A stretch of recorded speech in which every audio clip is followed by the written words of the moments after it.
Hey there, I'm Curly, and welcome to Unfiltered and Undiscovered, the podcast where three music lifers dig into the songs, the stories, and the legends of music that may not have crossed your radar yet.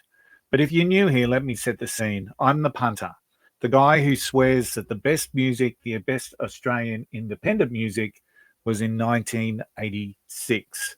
I've got the record collection to prove it. Now, joining me each week, I've got Braggy. He's a lifelong muso, a dreamer that's still waiting for that one song of his to go viral. He knows his stuff and he loves digging into lyrics. And of course, we've got Rossy. Rossy, the roadie, the manager, and the guy with a story about every band that's ever plugged into a pub PA system anywhere from Perth to Parramatta. Together, we get unfiltered with the best undiscovered artists across Australia and occasionally the world. And occasionally, we also talk a whole lot of rubbish around artists that we already love. Let's get into it. Hey y'all, I'm Alison Asarch from Nashville, Tennessee. Hey, I'm Sean Fraser from the Ritzy Kids. Hunters, this is Johnny from Rail Motor. Hey, it's Shane from Blind Season. Hey, it's Rob Stanier, and you can check out my music on all the streaming platforms. Check out my latest music on all the streaming sites. Check out my debut album on all streaming platforms. Check out our new debut album. Check us out on Spotify and Apple Music. And you're listening to our friends, Braggy and Curly. And my Rossy. favorite bands from Australia. My two favourite podcasters, Braggy and Curly. Braggy and Rossy. Curly. On the Unfiltered and Undiscovered podcast. And Rossy. Hey there, everyone. It's Curly here, and welcome to episode 199 of the Unfiltered and Undiscovered podcast. We are three old blokes with one obsession, and that's music that matters. Now, you may change your opinion of that after this show, but let's see how we are going. Let's welcome in our co-hosts. We've got Braggy from Agnes Water, and we've got Rossy from Sydney. How are we, boys? delightful to be here, Tony. What about you, Tave? I'm loving it. I'm loving being here for the 199. Yeah, I'm feeling Just nervous. Don't flash it. Don't flash it at anything outside of Hotstop. Don't snick one, Curly. Yeah, let's not. We're just one away from the double century, which is holding the bat up and really going to town. So we'll share a little bit about what our 200th episode celebration will be later on in the podcast, because we do have something pretty specially planned. A couple of bits of news floating around. Mr. Paul Kelly is releasing a new song Friday this week, which is the day that our podcast comes out. It's called, Mr. Paul Kelly's releasing a new song on Friday, the same day this podcast comes out. It's called Rita Wrote a Letter. It's a sequel to How Do You Make Who's Going to Make the Gravy? It's a sequel to that song.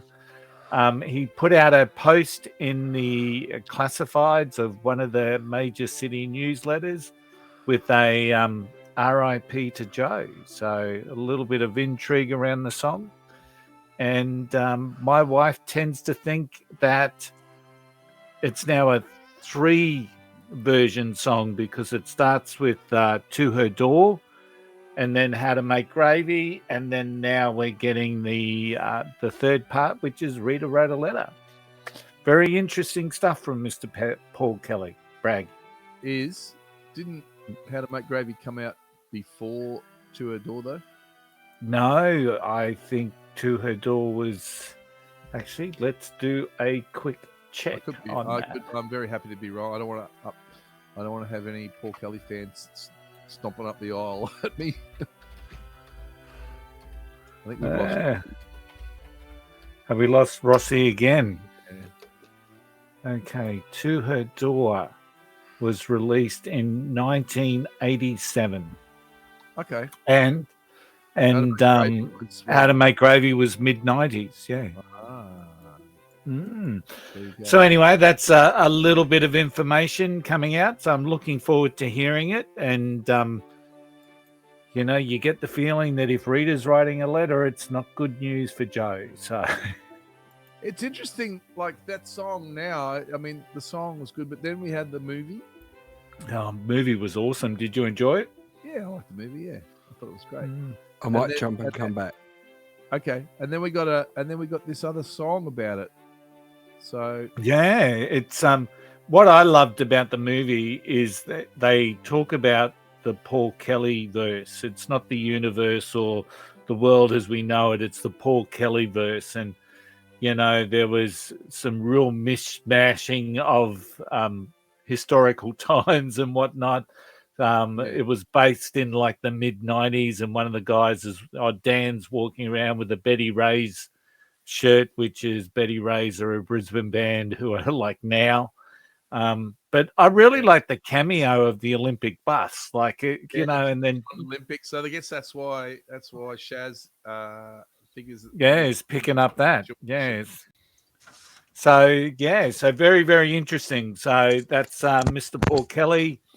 And the other big piece of news I found a big piece of news is that on The Voice during the week, we had one of our friends, the Vixens of Fall, who did not turn a chair, unfortunately. They dodged the bullet. It's how you look at it, I guess. They're having a bit of fun with it now on social media. They're saying your favorite non-chair turning band and all that sort of fun. So they got themselves in front of a lot of people there. That's all that matters. Yeah. That's right. And I think we did see their personality come out. So even though they got some feedback around their harmonies, it just didn't hit the mark. They did a great version of Jolene, and I tell you what, if I've got a couple of beers into me and I'm listening to that song, I'm thinking it's good enough, girls. It was great, so I loved it. So that might be the way. You just get on there and get all that exposure. Don't turn the chair, so you're not signed any contracts. And well, those girls are busy enough, and as I think I've told you the story that the contracts are pretty incredible. Yeah. So.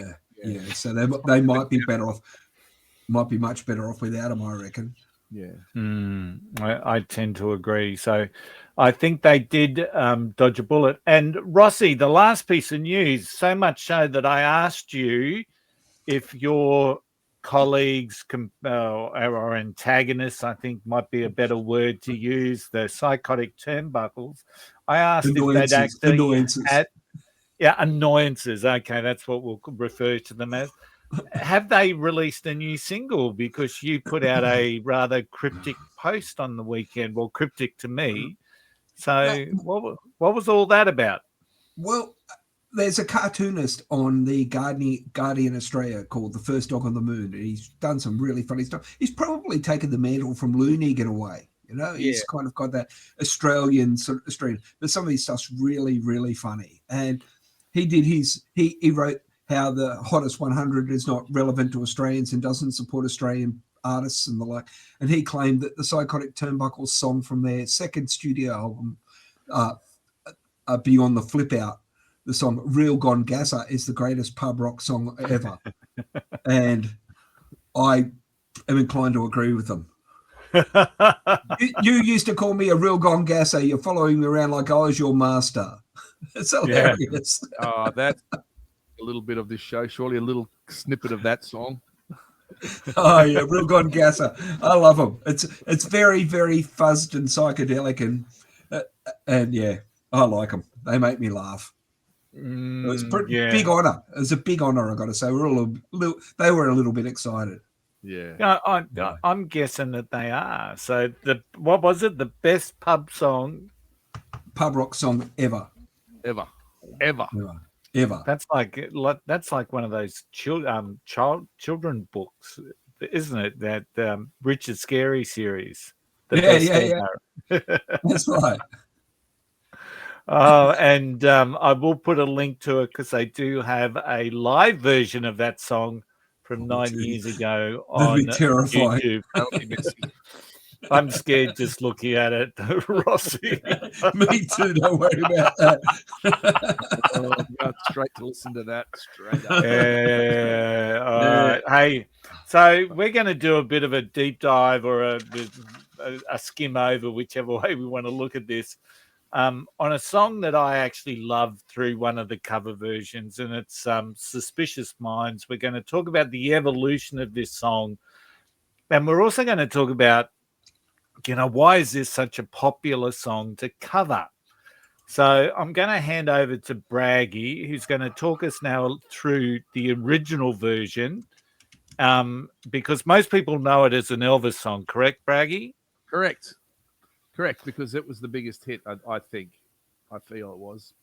So It was written by a guy called Mark James, whose real name is Francis Rodney Zambon. Okay, and it was written in 1968, and he was living in Houston, and he got a call from a mate, I think, or producer mate, or who lived down in Memphis. Come down, can you write some songs? We need some songs for whatever. So he went down there, relocated to Memphis with his then first wife, and started to try to write songs. And he actually wrote this on the old Fender, but he was using Hammond organ pedals. Hammond organ pedals as the bass. Yeah. And Wow. That's how he came up with the riff and stuff. And the lyrics came from the fact that it was his first wife he was married to, but he was still had feelings and was still in love with his childhood sweetheart, who was back in Houston. But she was married as well. She had feelings for him as well. And his wife, first wife, she realized that there was something happening here, and she was very suspicious. Yeah. And it felt like that the three of them were caught in a trap. And so that's how that song, that's how he wrote that song. So he wrote it, recorded it. Well, they just couldn't go on together like that. They just couldn't go on together, Rossy. So he took the song to a label in New York who didn't have any money and couldn't promote it very well. And so it didn't chart at all.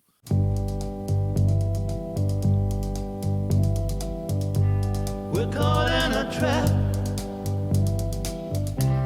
I can't walk out because I love you too much, baby. But why can't you see what you're doing to me when you don't believe a word I say?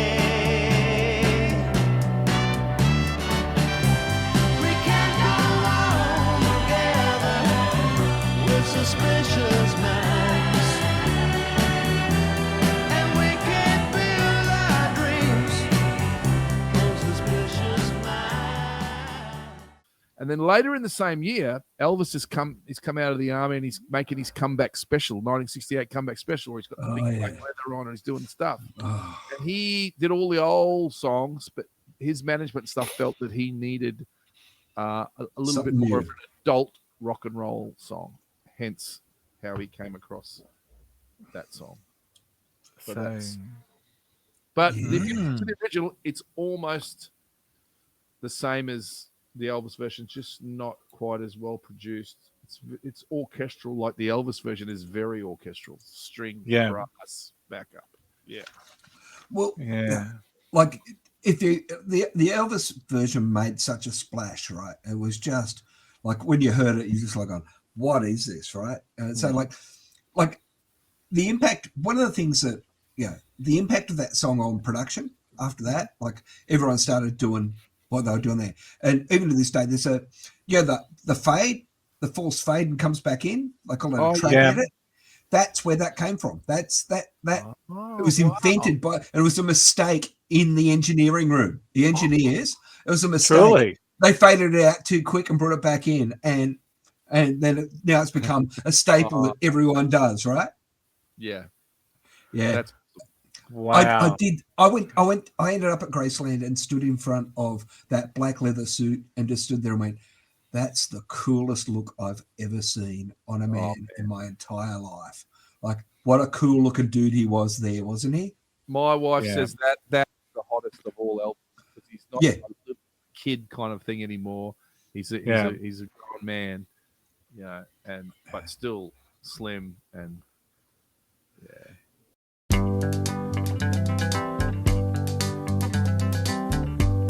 We're caught in a trap. I can't walk out because I love you too much, baby. Why can't you see what you're doing to me when you don't believe a word I say?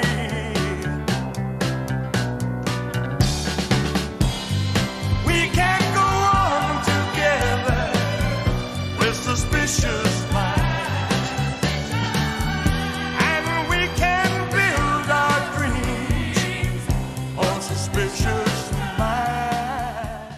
But if you record, he recorded that with a full band. It was the first time he'd recorded in Memphis in 10 years. There's a whole lot of stuff about it. The horn section was just like smoking, But backup singers. But at that end of the day, Mark James' song. It's the song. It's the song. It's the song.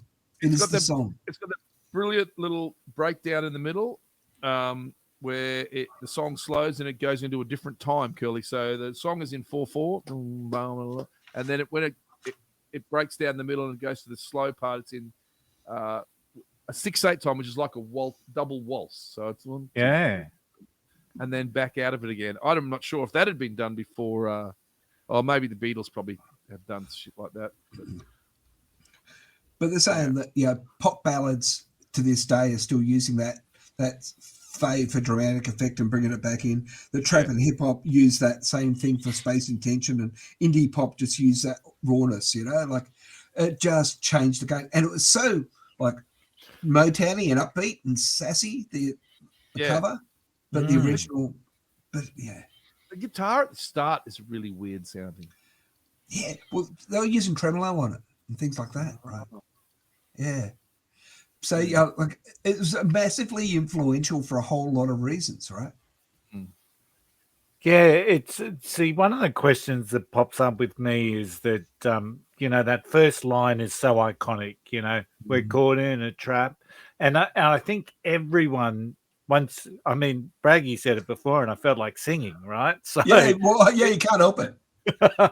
It just lulls you in, and you know what's going to come. But what surprised me, and as you know, I've shared a playlist that is on Spotify, and once again, we'll have this in the show notes. And this is 725 versions of it or something. Yes, Suspicious Minds, all the covers I could find.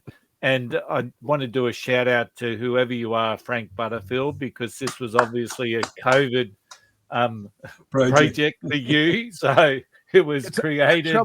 It's got some songs in there that are called Suspicious Minds, but they're not actually that song. There's 109 versions on this, but as Braggy said, there are a couple that where the name is just Suspicious Minds. But, you look at it, right? So Fine Young Cannibals, Waylon Jennings, D.D. Warwick, Ronan Keating, right? There's some big people that have... Thelma Houston's version is an absolute wonderful version. It is... What a voice.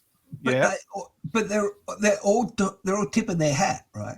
They're all tipping their hat to the greatness, right? And it's the greatness of the song. Version is pretty much exact. It is a different sound. You know what I mean? I'd wipe that entirely from my memory. Hey?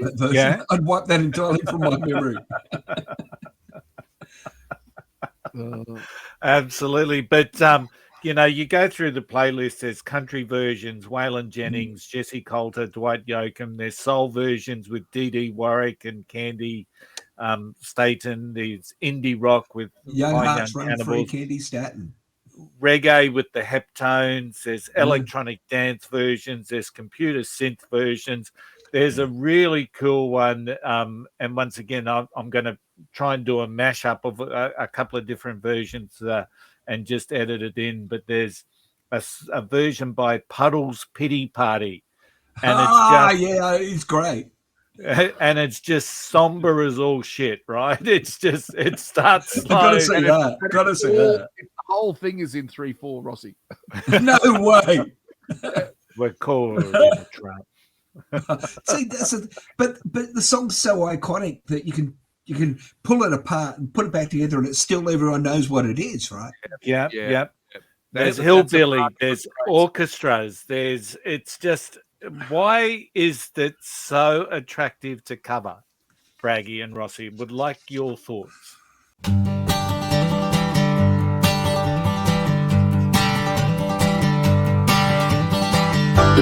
Caught in a trap,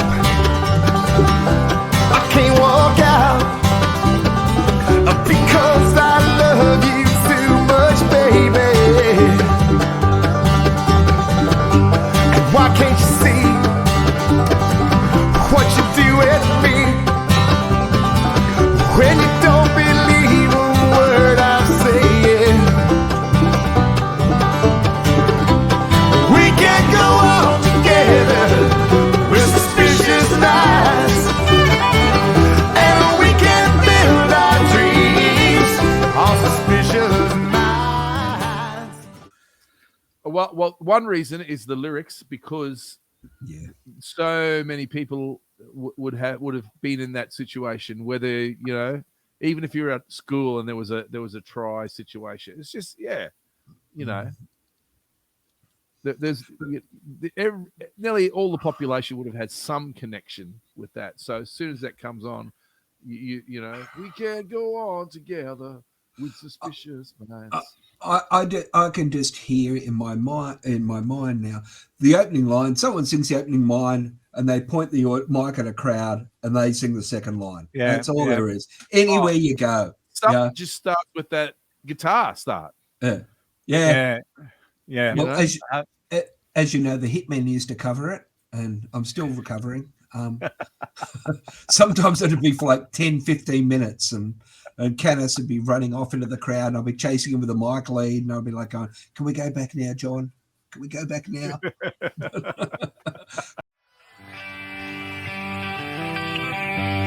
Oh, I'm gonna miss you. One last time at the Sydney Cove Tavern. Here we go again.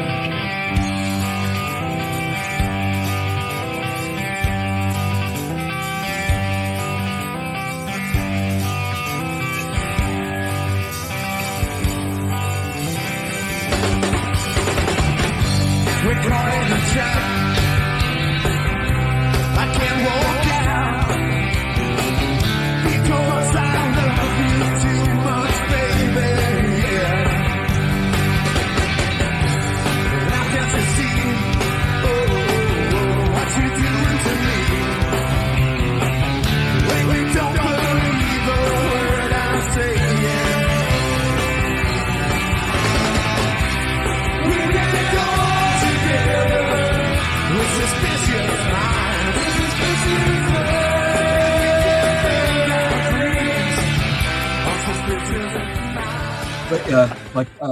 But the crowd loves that. Like Elvis's iconic status, like can't be ignored. But his impact on it, but it's because he's done it that everyone else loves it. But the song, because like Mark also wrote "Can't Help Falling in Love" as well, which is such a beautiful song. Wow, Okay. I didn't realize that. Yeah. I didn't know that. Yeah. That's man. It's No, sorry. Always on my mind. Always on my mind. yeah. Always on my mind. Which But is I wonder if that's about the same girl. Yeah, he wrote "Moody Blue" and he also wrote "Hooked on a Feeling." Yeah, hooked on. Who was that? BJ Thomas. BJ Thomas. Raindrops keep falling on my head too. to be able to write songs like that. Oh well, yeah. But I mean, you might get one in your lifetime, let alone freaking 4. Wow. Yeah. Well, but the song itself, the subject matter, as Braggy's saying, is like so many people that can identify with it. Yeah. It's the melody, it's the groove, it's everything about it. It's just one of those things. It's just like a perfect storm. You know, when you see those clips of Elvis in the later days when he's like Vegas and Hawaii, and he's got that great band with they're rocking, aren't they? drums, with Burton on guitar and Ronnie Tutt on drums. When they play that, man, that is that's shit. a Hawaiian slows, version. Yeah, and it builds, and then it. Oh, you love it, don't you? And like he's almost like the rock and roll Frank Sinatra. Yes. Yeah. So gentlemen, in the little clips, Curly. The rock and roll Frank Sinatra. Well done, Rossy. I saw a clip of Frank and was singing together the other night. Yes, I've seen that clip. Yeah. Elvis kind of takes him down, doesn't he? He does. But Frank swung back in. Frank swung back in the second verse and like goes, "Look here, young fella, I can do this too." And he did pretty good. Yeah. All right. So tell me, the boys have to go around to his house just to keep him in check. So we've talked about how many times it's been covered, and it's been at least covered 50 times. But would you see this song on a wedding singers playlist? Is a question. No, I wouldn't. Oh, geez, I wouldn't want to be at that wedding. No, that's on the same no list as Another One Bites the Dust.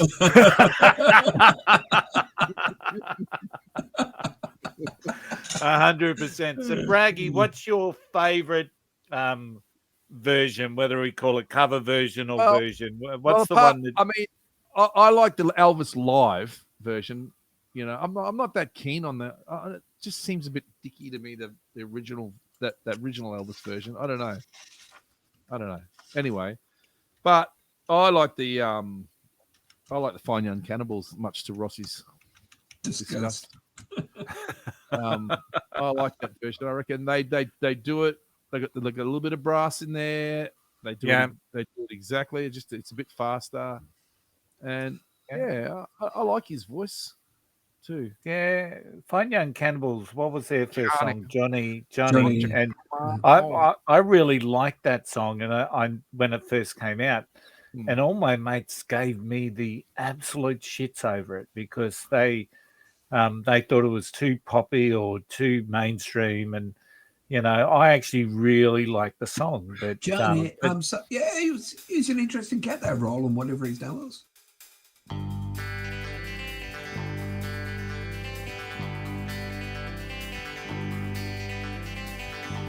We're caught in a trap.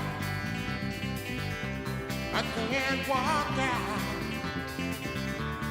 because I love you too much, baby.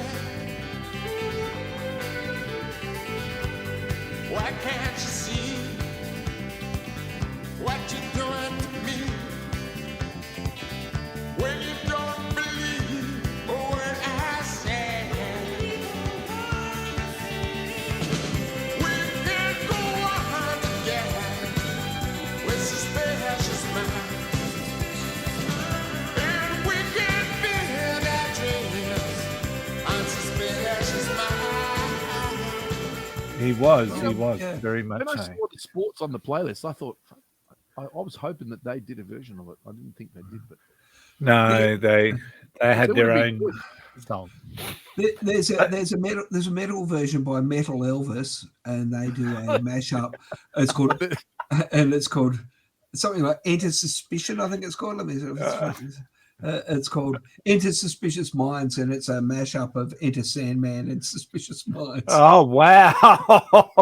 That's going to be good. There's a Hayseed Dixie version. The hillbilly version, that was awesome. I love that. But like in this postmodern world, you just find that it doesn't matter what it is. Like we'll keep digging. I reckon you can just keep on looking for versions. We'll be finding them for weeks. Yeah, I would agree. So Braggy's got Fine Young Cannibals as his favorite version. Rossy, was the Hitman your favorite version? Look, to be honest, there wasn't many of us in the entire organization who are fond of that song. Yeah. There might only have been one of us. But he loved Elvis. But John loved Elvis with all his heart, and they've been doing it. They were doing it back in the 80s as a cover. But my God, it would go on sometimes. Yeah, I can imagine. Used What by Dwight Jacobs' version, Curly. Tell me about that. and that's my favourite version. So what confuses you about Dwight Yoakam's version? It doesn't sound country, except for his voice. He's got a bit of rock in him, though. He's got a bit of rock in him. Yeah. I didn't like it. I didn't like the sound of the distortion on the guitar. I don't like it. I don't like it. Trolley gone. Neil Diamond. Yeah. I don't know. I Dwight Yoakam's version just resonates, and whenever it comes on and I'm in the car, I'm singing that song till I'm blue in the face. It's just it just rolls along, it rocks along. It pays homage to the Elvis version, but it adds that it's not. You wouldn't call it overly country. I mean, you listen to the Waylon Jennings version, you would say that's country. Yes. Whereas I think, there's a bit of hillbilly, I guess, in the Dwight version. There's a bit of a honky tonk sort of feel to the Dwight Yoakam version. That's why he's always got a bit of honky tonk in him. I love him. I love him for it. I think he's a cool customer. I love him too.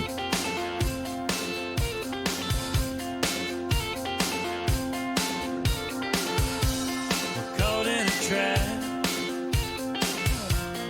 Can't walk out because I love you too much, baby. Why can't you see what you're doing to me when you don't believe a word I'm saying? We can't go on together with suspicious minds. We cannot build our dreams on suspicious minds. So if an old friend I know stop by to say hello, will I still see suspicion in your eyes? Here we go again, asking where I've been. Can't you see these tears are real? I'm crying. We can't go on together with suspicious minds. We cannot build our dream on suspicious minds. I'm just not sure about that version. Yeah, it starts off a bit weird. It starts off like he's swinging the guitar over his head, that roar. It's like a whirring sound, and then it gets into that, and it picks up from there. But I like the Dwight Yoakam version. That's got to be my favorite, and it's just the way it plays out. But listening to the playlist, I mean, my God, I was surprised at how many versions there are, and I didn't listen to it all, mainly because I didn't want to get sick of the song. But a very Anthony Johnson. Oh, from Anthony Johnson's.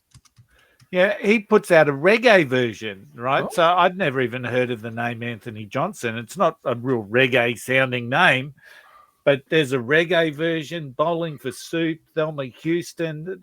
They're all just amazing. Is it Anthony Johnson? No, it's Anthony, like Anthony. Do you know the band Anthony and the Johnsons, Rossy? Anthony? No. No, okay. Anthony Johnson's got 34,000 monthly listeners. So it's not the guy I'm thinking of then. Right. Yeah. So, and that version of Suspicious Mind, 690,000 streams. So he's done all right with it. Who's got the most streams? Elvis? By how many? Let me see. Let's do a quick check. Have to be Elvis. Let's go Dwight Yoakam first. How many streams for Suspicious Minds? 23 million for Dwight. Yeah. Okay, let's Elvis will smoke him. Elvis will smoke him. Yeah. 573 million. $500 million. It always stands when I jump on Spotify and say a song's got 1 billion plays, and I just go, "You are kidding me!" And they got $40 for it. It's great. They can go buy a carton of beer, and then Suspicious Minds by Fine Young Cannibals, 35 million. So, so obviously they're the most. Do you want me to check the Hitman? No. But I was surprised that Katie Statton's version of it, like, it was a moderate chart success too, right? Because the only other song, I thought she was a one-hit wonder. The only other song she had was "Young Hearts Run Free." Oh, okay. Yeah, I wondered where I heard that name before.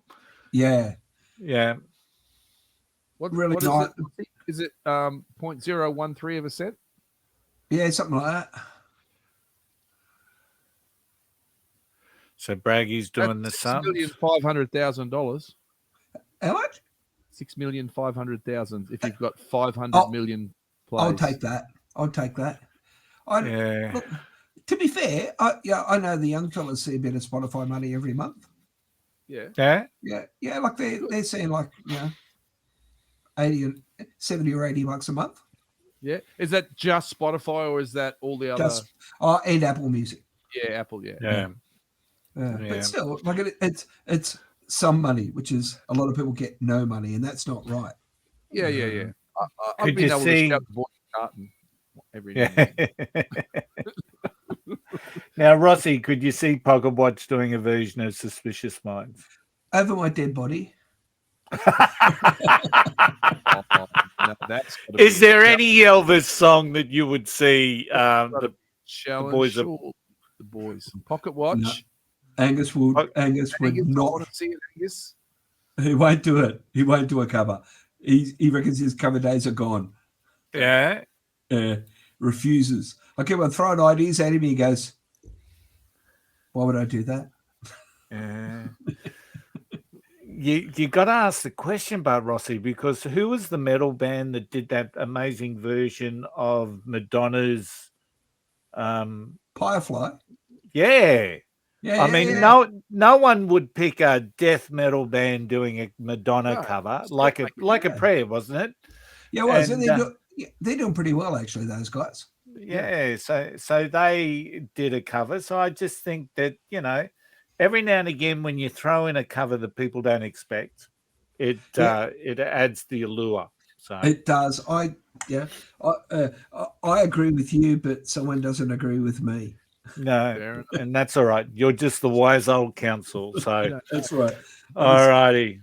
So hopefully I've been able to edit in some of the snippets of some of the versions of the songs that we've talked about. So Suspicious Minds started way back in 1968. There's probably someone in the world today that's playing that song at a pub as we speak tonight. I'm sure there is. There'll be an acoustic guitar, and it'll be 5 minutes to closing time, and that one will be trotted out.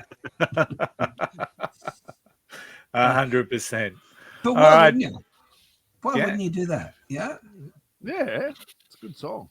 Yeah, the double. What do they call it? The double fade or something? Was that what you were talking? Double trap. It's a double trap. The trap edit, right? And it's just it's like hip hop. It's the house that built hip hop. That stuff. Yeah. So I asked ChatGPT, why is it so cover ready? It says it's a universal theme, the story of mistrust, love on the rocks, rah, rah, rah. It's a strong, flexible song structure.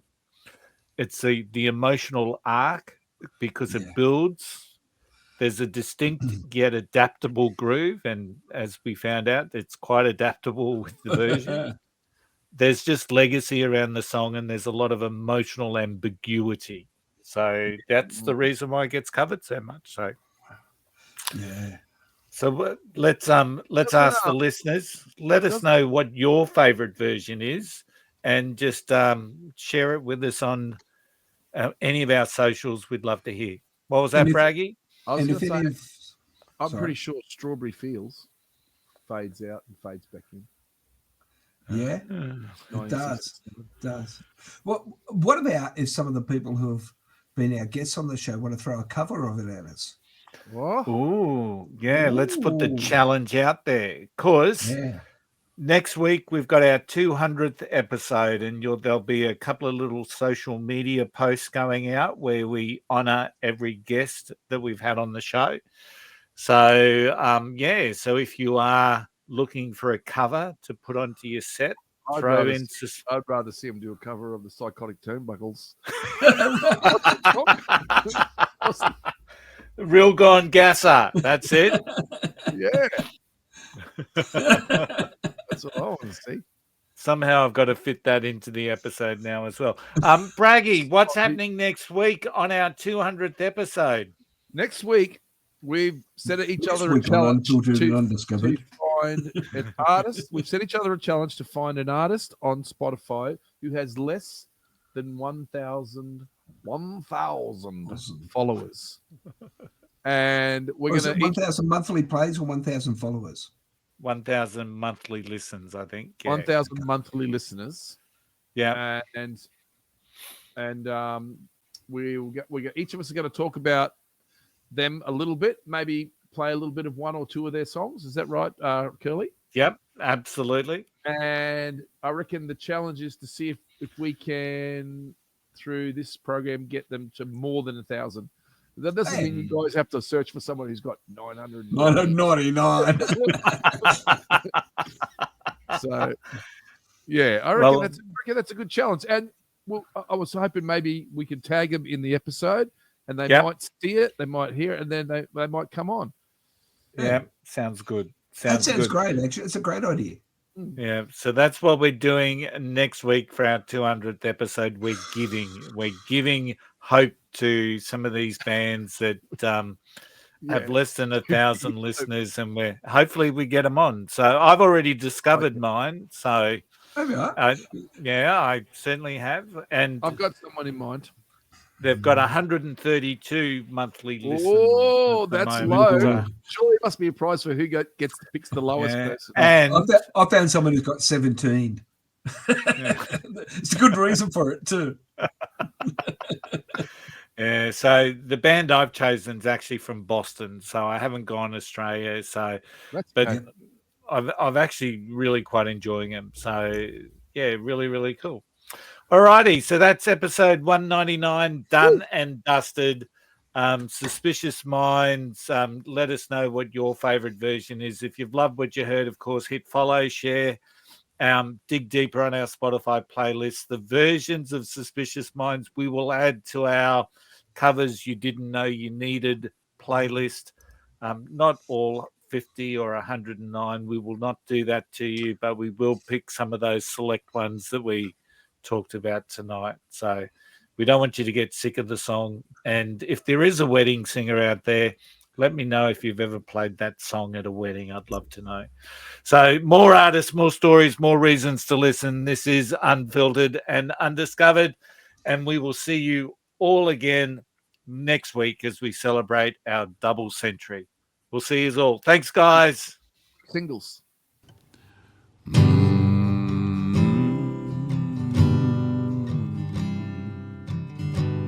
We're caught in a trap.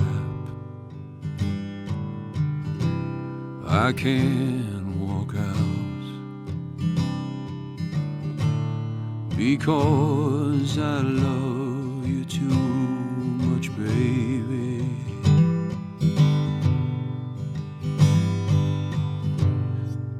Why can't you see what you doing to me when you don't believe a thing I say?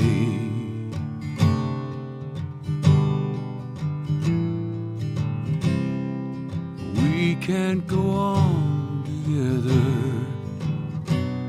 with suspicious minds, and we cannot build our dreams on suspicious minds.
that's a wrap for this episode of the Unfiltered and Undiscovered podcast. If you've liked what you've heard, please do us a favor. Hit follow, leave a rating, and share it with a mate who needs some new music and a little bit of laughter in their lives. We're all about discovering the songs that actually mean something. So if you're into raw talent, great stories, and music that hits you right in the guts, you're in the right place, and we'd love to see you back again next week. Don't forget our Spotify playlists. Every damn song, every track we've ever talked about, rising female country artists and undiscovered covers. And just now, they're not just available on Spotify. You'll also find them on YouTube Music and Apple Music as well. Now, we will be back next week with more music, more stories, and probably some more arguments. But that's what keeps us unfiltered. We'll see you next week.